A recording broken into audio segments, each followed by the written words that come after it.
खिलौने की दुकान पर तरह तरह के खिलौने देखकर मेरी आंखें खुली की खुली रह गईं। मैं उनको हाथ लगाते हुए खुशी से देख रही थी और आगे बढ़ती जा रही थी। तभी एक सुनहरे बालों वाली बार्बी डॉल मुझे पसंद आ गई और मैंने उसे हाथों में उठा लिया। और जैसे ही पीछे मुड़ी तो मेरी चाची नहीं थी। मैंने इधर उधर देखा, फिर दिल में सोचा, ये चाची कहाँ गई। मैं बेख्याली में बार्बी डॉल अपने सीने से लगाए दुकान से बाहर निकलने लगी कि तभी दुकानदार ने मुझे पकड़ लिया। बोला, गुड़िया लेकर कहाँ जा रही हो तुम। तो मैंने डॉल को देखा, फिर दुकानदार अंकल को देखा और फिर दुकान के दरवाजे से बाहर की तरफ देखने लगी और बहुत ही परेशानी से बोली, मेरी चाची मेरे साथ थी, पता नहीं कहाँ गईं। कौन चाची? हमने तो किसी को नहीं देखा, दुकानदार ने मुझे घूरते हुए कहा। मैंने कहा, मेरी चाची अभी मेरे साथ ही दुकान में आई थीं। दुकानदार बोला, लेकिन वो दुकान के अंदर तो नहीं आई, हमें क्या पता तुम किसके साथ आई हो। आप मेरी बात नहीं समझ रहे, मैं अपनी चाची के साथ आई थी। तुम जरूर अपनी चाची के साथ आई होगी, लेकिन ये गुड़िया रख दो। अंकल ने मेरे हाथ में थामी हुई उस बार्बी डॉल की तरफ इशारा किया। मैंने बार्बी डॉल को देखा और कहा, थोड़ा इंतज़ार करें, मेरी चाची आती ही होंगी।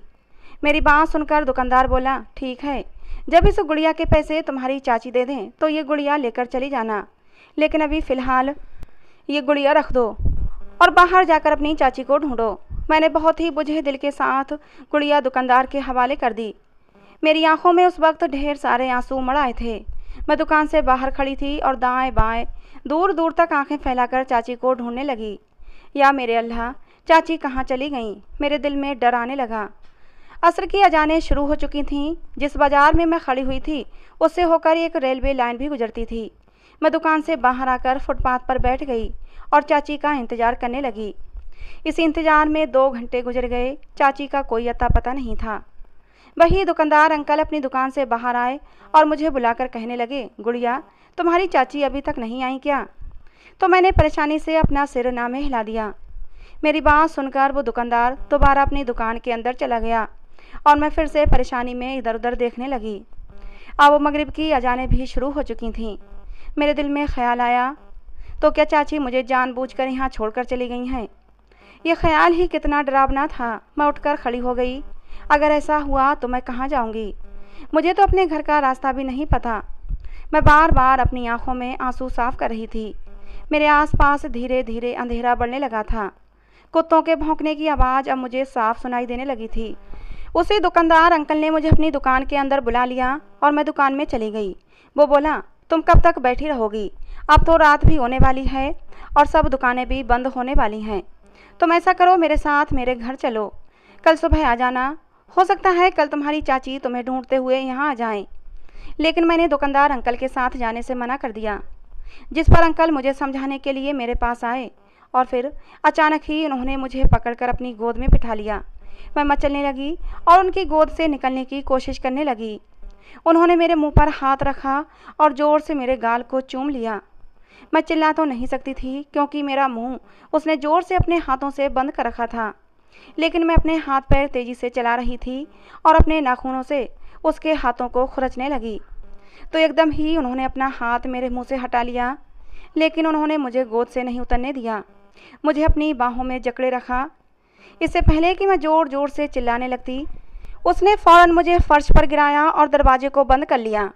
दरवाजे पर हरे रंग का शीशा था, जिसे आप अंदर से बाहर तो देख सकते थे, लेकिन बाहर से अंदर का हाल मालूम नहीं होता था।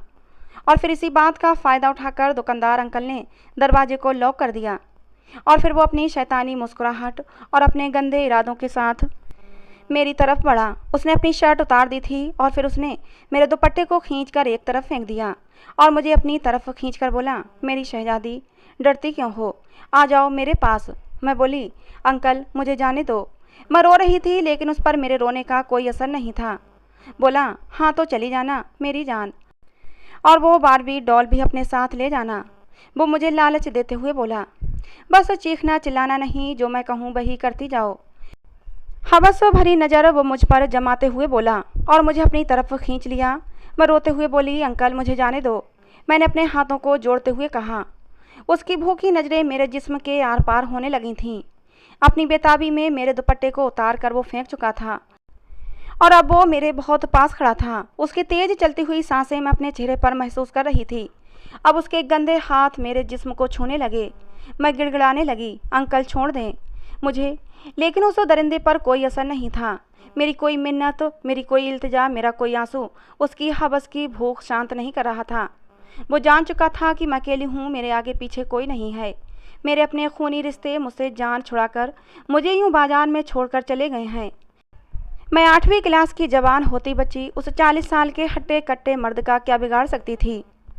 उसे पता था कि मेरी मदद के लिए अब कोई नहीं आएगा और वो इस मौके को हाथ से कैसे छोड़ सकता था। अब मैं उसकी ताकत के आगे अपनी हिम्मत छोड़ने लगी थी। वो मुझे ज़मीन पर गिरा चुका था। मैं चीखने लगी, लेकिन मेरी चीखों की आवाज़ कोई सुनने वाला नहीं था। फिर मैंने अपने अल्लाह को याद किया, या अल्लाह, तेरी मखलूक में कोई ऐसा नहीं जो मेरी मदद करे। या अल्लाह, किसी को भेज दे, कोई तो मेरी मदद करे। मेरा इस दुनिया में तेरे सिवा कोई नहीं है। मेरे अल्फाज मुंह से निकलने की देर थी कि दुकान में एकदम से जैसे जलजला सा आ गया। हर चीज़ थरथराने लगी थी। वो आदमी उस मौके पर दुकान में होती हलचल को देखा तो एकदम से डर गया।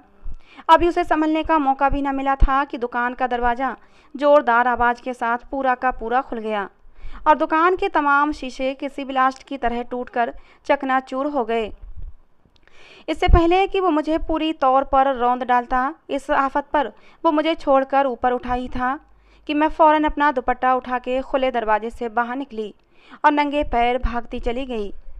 बाजार की गलियां अब ख़त्म हो चुकी थीं। आगे रेलवे लाइन थी। मैं रेलवे लाइन के बीच भाग रही थी और पीछे भी नहीं देखना चाहती थी कि कहीं वो जलील आदमी मेरे पीछे पीछे ना आ रहा हो।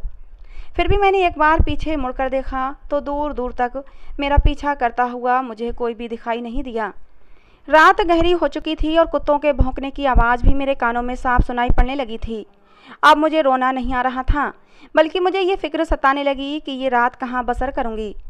मैं उस दरिंदे इंसान से तो बच गई थी, लेकिन अभी आगे मेरे साथ क्या होगा मैं कह नहीं सकती थी। अचानक मैं थक हार कर रेलवे लाइन के पास ही बैठ गई।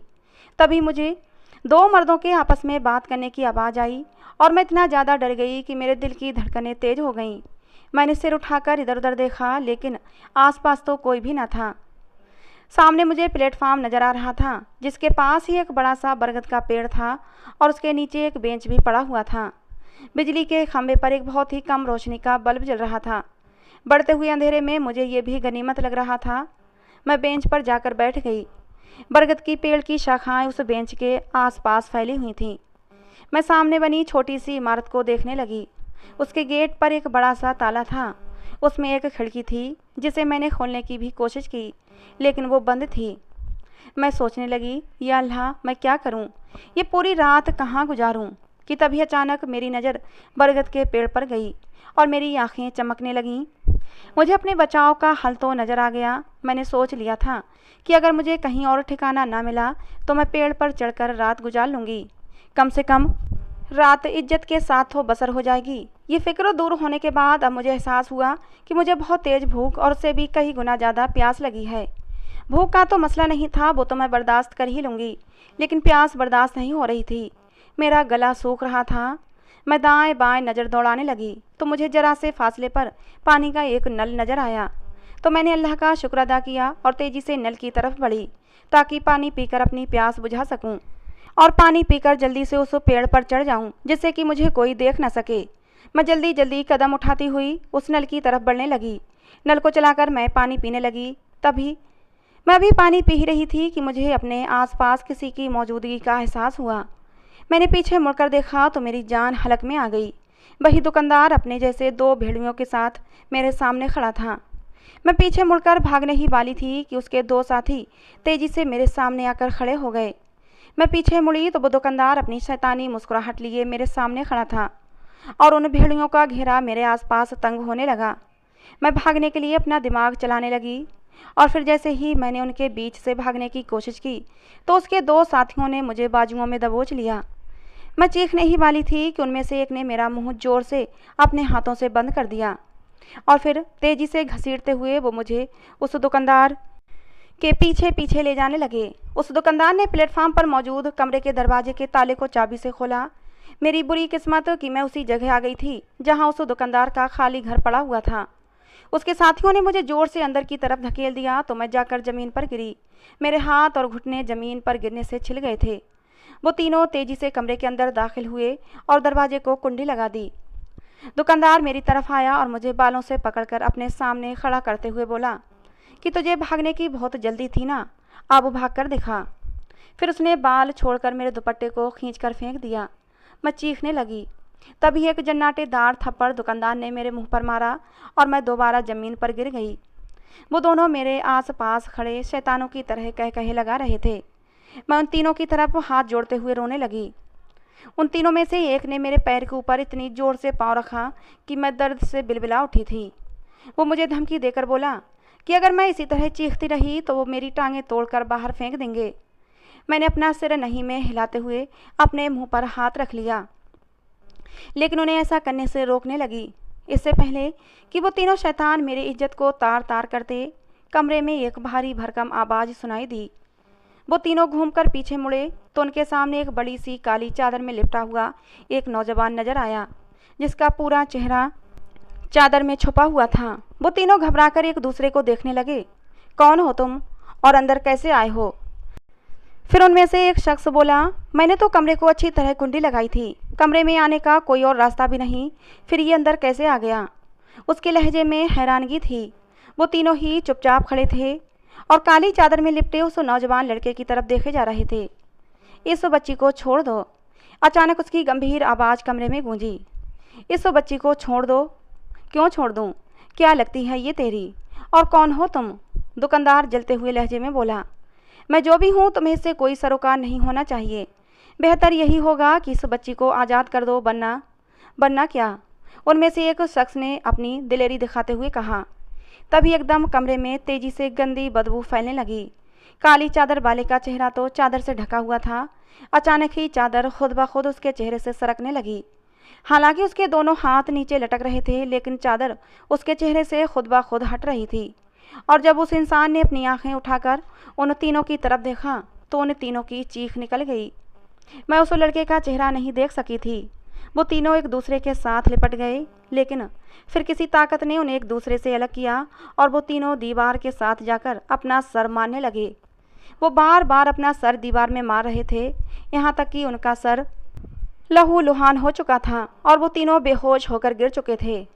कमरे में बहुत गंदी बदबू फैल चुकी थी और उस गंदी बदबू की वजह से मुझे उबकाई आने लगी थी, साथ ही मुझे बेहोशी आने लगी थी। एकदम से वो नौजवान मेरे पास आया। इससे पहले कि मैं पूरी तरह बेहोश होकर ज़मीन पर गिर जाती, उसने मुझे अपनी बाहों में उठा लिया और फिर मुझे ऐसा लगा कि कोई मुझे हवा में उड़ा कर ले जा रहा है। मेरी आंखें बंद थीं और जब खुलीं तो मैंने खुद को बरगद के पेड़ की सबसे ऊंची शाख पर बैठा हुआ देखा। उस पेड़ के ऊपर एक मचान भी बनी हुई थी। मुझे जागता देखकर उस नौजवान ने कहा कि सामने बने मचान पर जाकर सो जाओ। मैं चुपचाप उठकर उस मचान की तरफ बढ़ने लगी कि मेरा पैर फिसला। मैं अभी नीचे ही गिरने वाली थी कि उस नौजवान ने मुझे थाम लिया और मचान तक पहुंचा दिया। यहाँ पर खाना और पानी भी रखा हुआ था। उसने मुझे खाने के लिए कहा और फिर न जाने वो अचानक कहाँ चला गया। मैंने डरते डरते खाना खाया, पानी पिया। मैंने अल्लाह का शुक्र अदा किया और फिर अपने बाजुओं का तकिया बनाकर मैं वहीं लेट गई। एक खिलौने से शुरू होने वाले सफ़र ने मुझे ज़िंदगी का बहुत ही कड़वा सबक दे डाला था। मेरी ज़िंदगी में खिलौने हसरत बनकर रह गए थे, लेकिन अब मुझे अपनी इस हसरत से नफरत सी होने लगी थी। अगर मैं उस दिन चाची के बच्चों से खिलौने न छीनती तो चाची के दिमाग में मुझे घर से निकालने का इतना भयानक मंसूबा ना आता। मैंने उस दिन चाची के बच्चों से खिलौने छीने थे। उनके बच्चों ने मेरी जमकर पिटाई की थी। मैं रोते रोते कमरे में चली गई थी। तभी चाची कमरे में आई थीं और मुझसे कहने लगीं कि तुम सुबह तैयार रहना, मैं तुम्हें दुकान से और ढेर सारे खिलौने लेकर दूंगी। और पूरी रात मुझे खुशी के मारे नींद नहीं आई थी। और जब मैं उनके साथ बाज़ार खिलौने ख़रीदने के लिए आई तो वो मुझे यहाँ बाज़ार में छोड़कर गायब हो गई थीं। मैं नहीं जानती थी कि वो खिलौनों की आड़ में मुझे यूँ घर से निकालने वाली हैं। मैं ये बात तो बहुत अच्छे से जानती थी कि वो मुझे पसंद नहीं करती, लेकिन वो मुझे मेरे ही घर से निकाल कर बाहर करेंगी, इसका मुझे अंदाज़ा न था। काश मुझे ये बात पता होती तो मैं कभी उनकी बातों में आकर उनके साथ घर से बाहर न निकलती। एक के बाद एक पास्ट का वाक़या मेरे सामने आने लगा और मेरी आंखों में आंसू बहने लगे। चाची हमेशा मुझे नदीदी लालची कहकर मेरे हाथ से खिलौने झपट कर अपने बच्चों को दे दिया करती थीं। और मैं कोने में बैठकर रोती अपनी आंखों को अपने हाथों से मलते मलते चाची के बच्चों को अच्छे अच्छे खिलौनों से खेलता हुआ देखती रहती।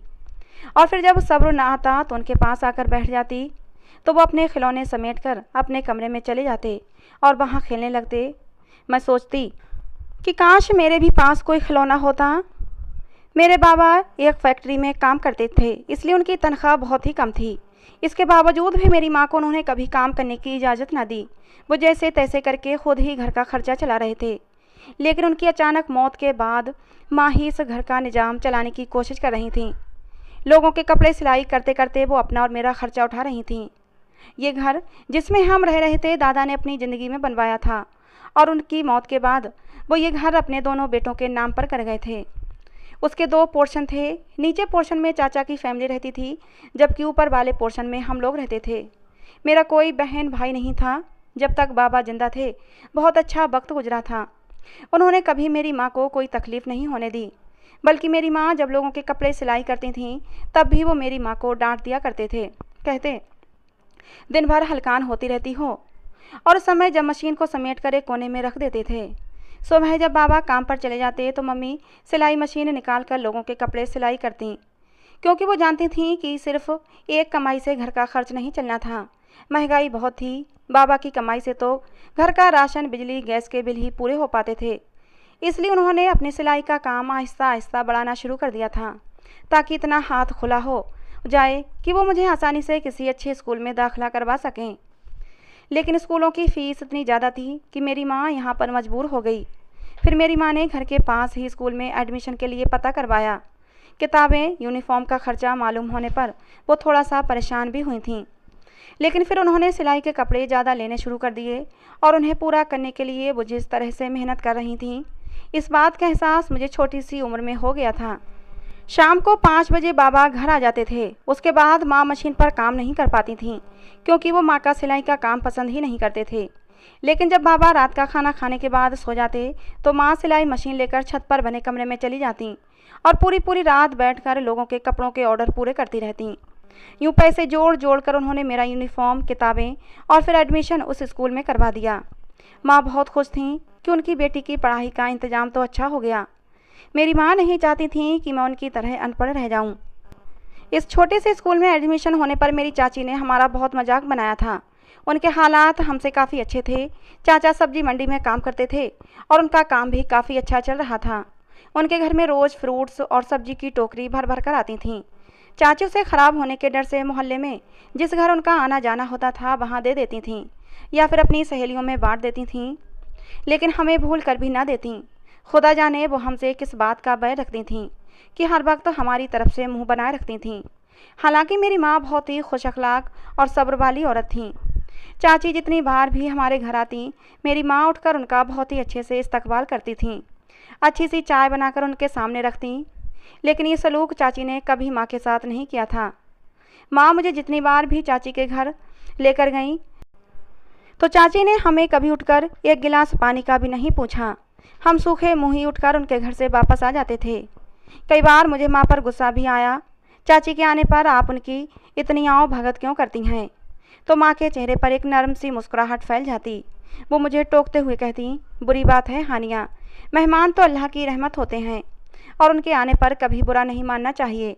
अल्लाह नाराज़ होता है और मेहमानों के आने से तो रोजी रोटी में बरकत होती है। माँ की ऐसी बातें सुनने के बाद मेरे दिल में थोड़ी बहुत चाची के लिए जो अदावत पैदा होती थी वो ख़त्म हो जाती थी। मेरी माँ की जो परवरिश थी वो बहुत ही अच्छे से थी। वो बहुत ही सादा तबीयत की मालिक थीं। दूसरों से नफरत और इंतकाम के जज्बात उनके दिल में कभी पैदा नहीं हुए। हालांकि कई बार जब मैं चाची के घर उनके बच्चों के साथ खेलने जाती तो उनके बच्चों से पिटकर आ जाती और रोते रोते मैं माँ के पास जाती। लेकिन मेरी माँ कभी भी गिला लेकर चाची के पास नहीं गई थीं। लेकिन जब चाची के बच्चे हमारे घर खेलने के लिए आते तो माँ के डर की वजह से वो मुझे मार तो ना पाते, लेकिन किसी न किसी बात को बहाना करके वो मुझसे लड़ते और चाची को शिकायत लगाते कि हानिया ने हमें मारा है। तो चाची फ़ौरन भागते हुए ऊपर आती और माँ के साथ लड़ाई करने लग जाती। ऐसे में माँ को हमेशा मैंने बर्दाश्त करते हुए ही देखा था। वो लौटकर एक भी बात चाची को नहीं कहती थीं। चाची के बच्चों के ख़राब रवैये की वजह से मैंने चाची के बच्चों के साथ खेलना ही छोड़ दिया था और नीचे के पोर्शन में भी कभी अकेली नहीं जाती थी। जब भी जाती तो माँ के साथ ही जाती थी। स्कूल जाने से पहले एक दिन मैंने अपनी सफ़ेद सलवार और नीली कमीज वाली यूनिफॉर्म पहनकर जब वो सीढ़ियों से नीचे उतरी तो मेरी यूनिफॉर्म देखकर चाची बहुत हंसी थीं और अपने बेटों से बोलीं, लो इन्हें भी तुम्हारी तरह स्कूल जाने की रेस पैदा हो गई। अपने बच्चों से मुखातिब हुए बोली थी चाची, जिस बात पर उनके बच्चे भी हंसने लगे थे। चाची के बच्चे अच्छे अच्छे प्राइवेट स्कूलों में पढ़ते थे, जिनकी यूनिफॉर्म भी खूबसूरत थी। पैंट शर्ट के साथ नई वाटर बोतल, खूबसूरत महंगे महंगे बैग और चमचम करते स्कूल शूज़ में किसी शहजादों से कम नहीं दिखते थे। मैं तो बस उन्हें देखती ही रह जाती थी। अब सब मिलकर मेरी यूनिफॉर्म का मजाक बना रहे थे। कॉटन की नीली कमीज और सादी सी सफ़ेद सलवार घर पर ही सिलकर मेरी माँ ने मेरे लिए एक बैग बना दिया था। सरसों का तेल लगाकर कसकर मेरी चोटी बनाई थी और मेरे गले में मेरी माँ ने बैग लटका दिया था। लेकिन मुझे ये भी बहुत गनीमत था कि कम से कम मैं स्कूल तो जा रही थी, इसलिए मुझे उनके हंसने की रत्ती बराबर भी परवाह नहीं थी। वो मेरे सामने ही गाड़ी में बैठकर रवाना हो गए। हालांकि मेरा स्कूल भी उन्हीं के रास्ते में पड़ता था। वो चाहते तो मुझे अपने साथ बिठाकर स्कूल के पास उतार सकते थे, लेकिन चाची की डर की वजह से अगर चाचा चाहते भी होंगे तो कह नहीं पाते होंगे। खैर, मुझे उनकी गाड़ी में बैठकर स्कूल जाने की परवाह भी नहीं थी। मेरे लिए तो यही बहुत बड़ी खुशी की बात थी कि मैं स्कूल जा रही थी। मेरी माँ ताला लगाकर सीढ़ियाँ उतरकर नीचे आईं तो चाची ने माँ को रोका और कहा, भाभी किधर जा रही हो? उनके लबों लहजे में बड़ी काट थी। माँ ने कहा कि हानिया को स्कूल में दाखिला करवाया है, आज उसका पहला दिन है तो उसे छोड़ने के लिए जा रही हूँ। फिर कल से ये खुद ही आया जाया करेगी क्योंकि स्कूल भी नज़दीक ही है। माँ ने जवाब दिया तो चाची ने इंतहाई बुरा सा मुँह बनाया और माँ से कहा, भाभी सठिया गई हो क्या? अरे बेटी को कौन पढ़ाता है? इसे कुछ घर के काम काज सिखाओ, कोई झाड़ू पोंछा, चूल्हा चौका, कढ़ाई सिलाई के काम सिखाओ। लड़कियां तो पराया धन होती हैं, उन्हें तो ब्याह कर रुखसत करना होता है। वो तो जिनके यहाँ बेटे होते हैं उन्हें स्कूल में पढ़ाना उनकी मजबूरी होता है, क्योंकि कल उन्होंने ही घर की बागडोर संभालनी होती है। लड़कियों का क्या हक है पढ़ाई पर? मेरी चाची ने मेरी माँ को बेटा न होने का एहसास बातों ही बातों में करा दिया था। माँ ने बहुत ही सादगी से मेरी चाची की बात सुनी, फिर इंतहाई संजीदगी से चाची को जवाब दिया, लड़कियों को भी पढ़ाने का हक हमारे धर्म ने हमें दिया है, क्योंकि हमारे धर्म ने मर्द और औरत दोनों पर ही तालीम फ़र्ज की है। बाकी रह गया झाड़ू पोंछा चौका और सिलाई कढ़ाई, तो वो तो बेटियों की घुट्टी में ही शामिल होता है। वो उन्हें सिखाना नहीं पड़ता, धीरे धीरे जब उनके सर पर आकर पड़ती है तो वो खुद ही सीख जाती हैं। ये कहकर माँ ने मेरा हाथ पकड़ा और दरवाज़ा खोलकर बाहर आ गईं। जब मैं स्कूल के पास पहुंची तो माँ ने मुझसे कहा, हानिया तुम किसी भी बात को अपने दिल पर मत लेना, बल्कि अपनी सारी तवज्जो अपनी पढ़ाई पर देना। ये पढ़ाई ही तुम्हारा एक हथियार है जिससे तुम कल इस दुनिया को जीत कर दिखाओगी। मैंने अपनी माँ की बात पर सिर हिलाया और स्कूल के गेट के अंदर दाखिल हो गई, जहाँ एक बहुत ही खूबसूरत दुनिया मेरा इंतज़ार कर रही थी। अपनी ही तरह की स्कूल यूनिफॉर्म पहनी हुई लड़कियों को देखकर मेरा कॉन्फिडेंस लौट आया और मैं जल्दी से उनमें घुल मिल गई। मेरी चाची की कोई बेटी नहीं थी, 3 बेटे थे और उन्हें इस बात पर बेहद घमंड था। अक्सर माँ को बेटी पैदा करने और फिर और औलाद पैदा न करने के ताने दिया करती थीं, लेकिन मेरी माँ दुख भरी गहरी सांस लेकर खामोश हो जाया करती थीं। मैं कम उम्र थी लेकिन इन बातों को अच्छी तरह से समझती थी। मैंने 1-2 बार माँ की तरफ से बोलना चाहा तो मेरी माँ ने डांट कर मुझे चुप करा दिया कि बड़ों की बीच में नहीं बोला करते। वो हमेशा से ही खामोशी को तरजीह देती थीं, लेकिन मेरी चाची हमेशा इस बात का फ़ायदा उठाती।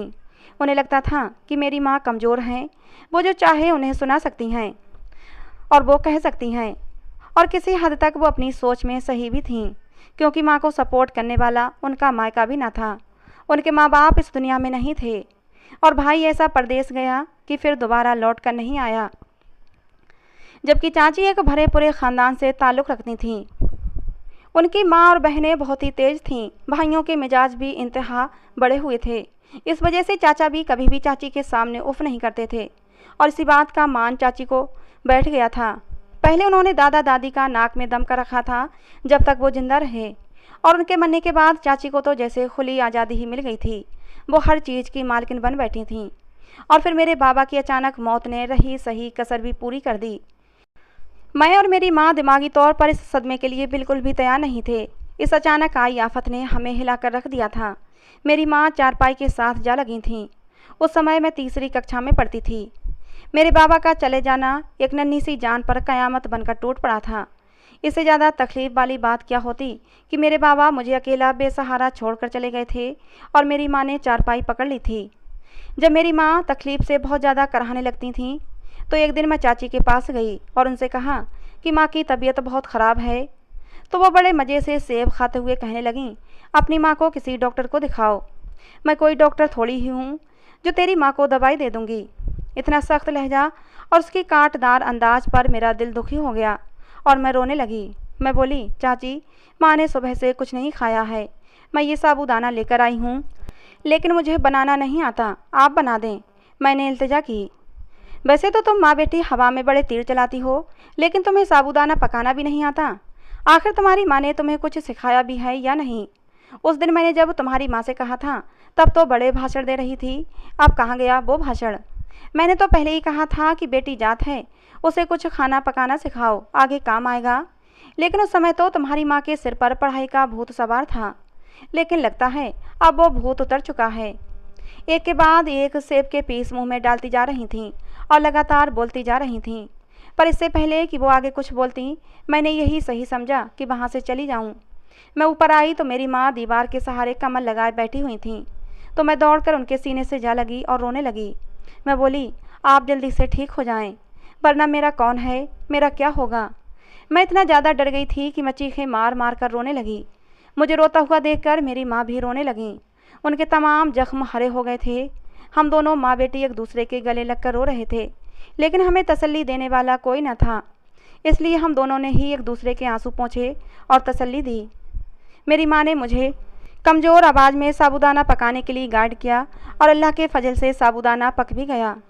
साबूदाना खाने के बाद कुछ पैसे लिए मेरी माँ ने और फिर पास की डिस्पेंसरी में अपना चेकअप करवाने चली गई। और वहाँ जो रिपोर्ट आई और जो टेस्ट हुए उससे पता चला कि मेरी माँ के मैदे में अल्सर हो गया है, जो बिगड़कर कैंसर का रूप अख्तियार कर चुका है। इसके लिए डॉक्टरों ने जो दवा लिखी थी वो बहुत ज़्यादा महंगी थी। मेरी माँ, जो इस बीमारी का सुनकर ही टूट चुकी थीं, दवाइयों की पर्ची लिए हुए घर वापस आ गईं। लेकिन मेरी माँ इस बीमारी से जूझने की पूरी कोशिश कर रही थीं, क्योंकि मेरी माँ को मेरी भी चिंता थी कि उनके बाद मेरा क्या होगा। अब मेरी माँ दिन रात कपड़े सिलाई करने लगी थीं, लेकिन दिन ब दिन मेरी माँ इतनी कमज़ोर हो गई थी कि कपड़े सिलाई करते करते वहीं सिलाई मशीन के पास ही लेट जाती और जब थोड़ा सुकून मिलता तो फिर से उठकर कपड़े सिलाई करने लगती। कभी कभी गहरी गहरी सांसें लेने लगती। मैं माँ की हालत को देखकर अक्सर बेचैन हो जाया करती थी। मुझे दिन रात बस एक ही डर रहने लगा था कि अगर मेरी माँ भी बाबा की तरह इस दुनिया से चली गई तो फिर वो कभी लौट कर नहीं आएंगी, और फिर यही ख्याल मुझे तड़पा देता था। और एक दिन माँ की तबीयत बहुत ख़राब थी। उसी दिन चाचा चाची हमारे घर आए और आते ही उन्होंने एक धमाकेदार बात की, जिसे सुनकर मेरे होश उड़ गए थे। चाचा हमारे वाले पोर्शन को किराए पर देने की बात कर रहे थे। मेरी माँ ने हैरान होकर पूछा, अगर आप किराए पर हमारा पोर्शन दे देंगे तो हम कहाँ रहेंगे? जिस पर चाचा ने कहा कि आप किराए पर रहें। मेरी माँ ने कहा कि आप कैसी बातें कर रहे हैं, अपना घर छोड़कर मैं क्यों जाऊँ? चाचा ने कहा कि आपसे किसने कह दिया कि ये घर आपका है? ये घर मेरे भाई ने मरने से पहले मेरे नाम कर दिया था और ये रहे उसके कागजात। मैं नहीं मानती इन कागजात को। मेरी माँ ने वो कागजात उठाकर ज़मीन पर फेंक दिए। चाची ने वो कागजात ज़मीन से उठाए और अपने शौहर की तरफ देखकर बोलीं कि आपने ने बता दिया, यही काफ़ी है, आप चलो यहाँ से। जब वो जाने लगीं तो मेरी माँ ने रोते हुए दुहाई दी, ये जुल्म का हिसाब आपको देना पड़ेगा। आप लोग अपने बड़े भाई का हक खा रहे हैं, ये आपको कभी नसीब नहीं होगा, आपको मेरी हाय लगेगी। लेकिन मेरी माँ की बातों को लोगों ने अनसुना कर दिया और वहाँ से चली गईं। जबकि मेरी माँ का सांस उखड़ने लगा था और उनकी हालत बिगड़ने लगी। वो घर से बेघर होने का सदमा बर्दाश्त न कर सकीं और उनकी सांस ऐसी उखड़ी कि फिर दोबारा ना आई। वो मुझे इस बेरहम दुनिया में अकेला ही छोड़कर जा चुकी थीं। माँ की मौत के तीसरे दिन ही चाचा ने हमारा पोर्शन किराए पर लगा दिया। जहाँ तक मेरी बात थी, मैं चाचा के घर में एक नौकरानी के तौर पर काम करने लगी। चाची मुझे नौकरानियों से भी ज़्यादा काम करवाती थीं। उनके हर काम पर मुझे सर झुकाना होता था। अगर मैं उनका हुक्म मानने से मना कर देती तो वो मुझे बहुत ज़्यादा मारा करती थीं। चाचा भी मेरी जरा सी गलती पर मुझे न जाने कितनी बातें सुना देते थे। चाची कहती कि मुफ्त की रोटियां तोड़ने के लिए हमारे घर में आकर बैठ गई है, दफ़ा भी नहीं होती। यतीम खाने भेजने के बारे में भी वो चाचा से कई बार कह चुकी थीं, लेकिन अपने मिलने मिलाने वालों के डर की वजह से चाचा ऐसा करने से बाज रहे थे। लेकिन मेरा जीना हराम हो चुका था। मुझे तो घर में पेट भर रोटी भी नसीब नहीं होती थी, ऊपर से पूरे घर का काम लिया जाता था। अगर मैं बीमार हो जाती तो चाची कहती कि काम से बचने के लिए बहाने करती है। मैं चुपके चुपके रातों को रोते हुए अपनी माँ को और अपने बाबा को याद करती और साथ ही साथ अपने मरने की भी दुआएं मांगा करती थी। ये तो जानती थी कि मुझे इस घर से चाची भगाना चाहती हैं और वो मुझे हर सूरत आज नहीं तो कल इस घर से निकाल कर ही रहेंगी। लेकिन इस तरीके से इतनी दूर अकेले बाजार में छोड़ देंगी, ये मेरे वहमो गुमान में भी नहीं था। अपने पीछे की ज़िंदगी की कहानी को कुरेदते मेरा दिमाग थक गया, तो मैंने करवट मोड़ ली और फिर एकदम से उठकर बैठ गई, क्योंकि सामने तो वही नौजवान बैठा हुआ था। अंधेरे की वजह से मैं उसका चेहरा साफ तरह से तो नहीं देख पा रही थी, लेकिन उसकी आंखों की चमक मुझे अंधेरे में भी साफ नजर आ रही थी और इसी बात ने मुझे खौफजदा भी कर दिया था। और अचानक मेरे मुंह से निकला कि तुम इंसान नहीं हो, आखिर तुम कौन हो?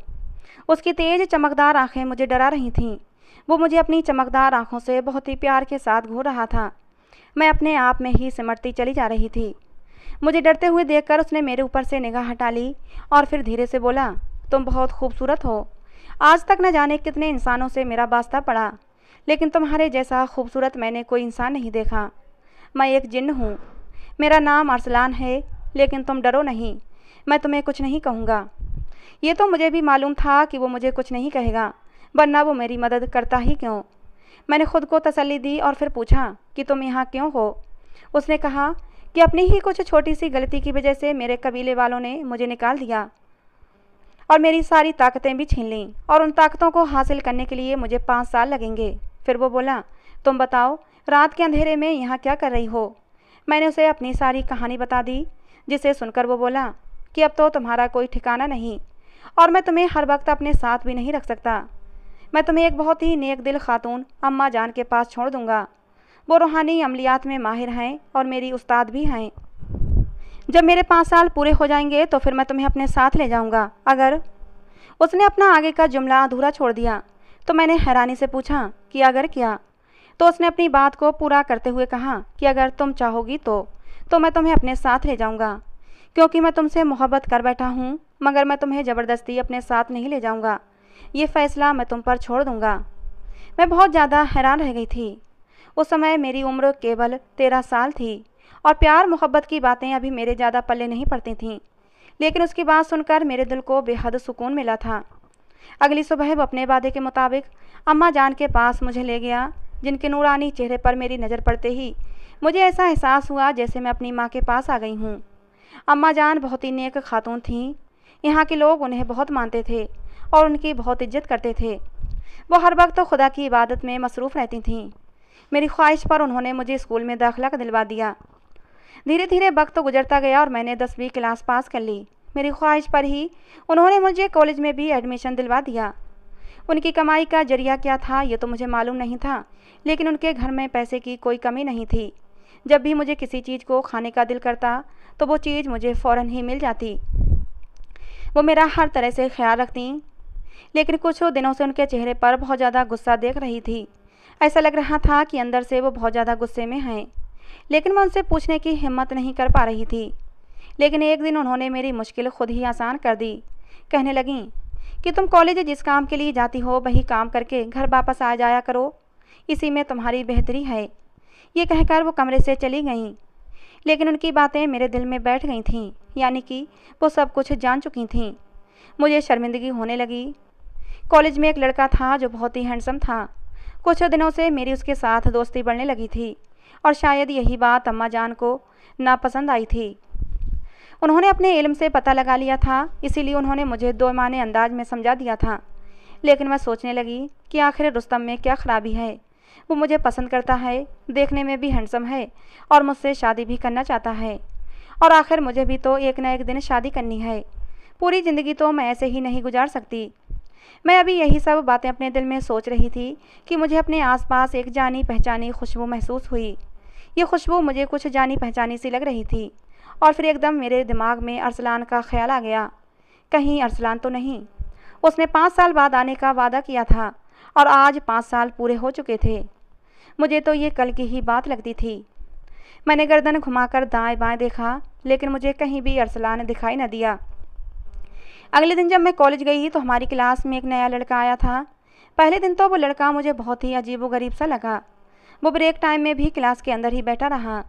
मैं और रुस्तम गैलरी में आकर बैठ गए। उससे बातें करते हुए मुझे बार बार एहसास हो रहा था जैसे मुझे कोई देख रहा है। मैंने दाएं बाएं देखा, लेकिन मेरे आसपास कोई नहीं था। सभी स्टूडेंट्स अपने अपने काम में बिजी थे। अचानक मेरी नज़र अपनी क्लास की खिड़की में पड़ी, जिसके पास ही वो लड़का बैठा हुआ था और मेरी तरफ ही देख रहा था। उसकी आंखों में एक अजीब सी बेचैनी थी। मैंने उसे पूरी तरह इग्नोर करते हुए दोबारा रुस्तम से बातचीत में बिजी हो गई, लेकिन वो लड़का मुझे बार बार घूरे जा रहा था। मुझे घर में भी यह एहसास होने लगा था कि जैसे मुझे कोई देख रहा है।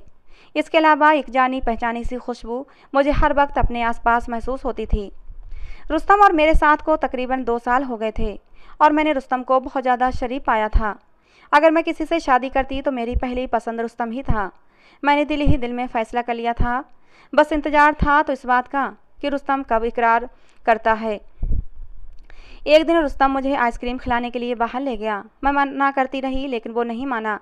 मैं आइसक्रीम खा रही थी। कुछ आइसक्रीम मेरे होंठों पर लग गई, जिसे रुस्तम ने अपनी उंगलियों से साफ़ कर दिया कि तभी मुझे अपने चेहरे पर एक रोशनी सी महसूस हुई, जैसे कोई मेरी फ़ोटो खींच रहा हो। लेकिन फिर मुझे अपना वहम लगा।